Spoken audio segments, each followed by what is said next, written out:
السلام علیکم ورحمۃ اللہ وبرکاتہ۔ دہلی سے قاری عبدالسمیع صاحب کا پیغام مولانا عثمان لدھیانوی کے نام۔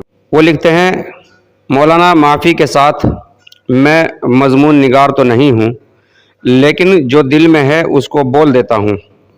آپ کی تقریر کی ایک ویڈیو کلپ سنی۔ آپ نے اپنی پوری تقریر میں مسئلے گنائے، مسئلے کا حل، اور اس پر آپ کی پہل کچھ نہیں دکھائی دی۔ اچھا لیڈر چننے کی بات کی، لیکن طریقہ کار نہیں بتلایا۔ کہا خود چنو، کیا یہ ممکن ہے؟ مسلم تنظیموں پر تنقید کرتے ہوئے کہا کہ یہ سب چندہ جمع کرنے کے لیے اور قوم کی گاڑھی کمائی جیب میں بھرنے کے لیے ہیں، اور اپنی تنظیم کے بارے میں فرماتے ہیں میری تنظیم کے پاس آج تک رسید نہیں۔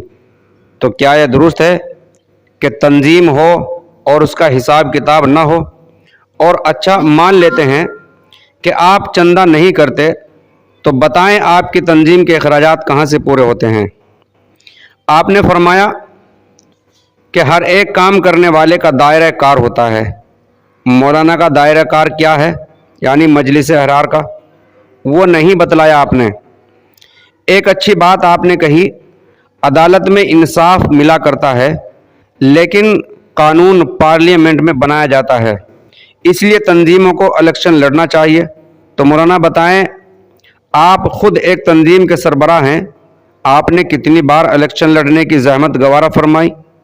دوسری بات، آپ جب خود فرما رہے ہیں کہ عدالت سے انصاف ملا کرتا ہے، تو عدالتی کارروائی کرنے والوں پر تنقید کیوں؟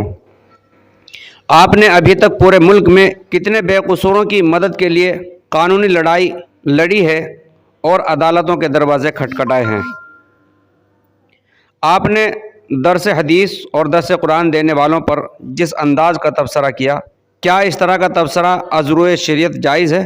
یہ سب سوالات ہیں قاری صاحب کے۔ یہ قاری عبدالسمیع صاحب ہیں، خادم جامعہ عربیہ زینت القرآن، میر وہار، مبارک پور، دہلی۔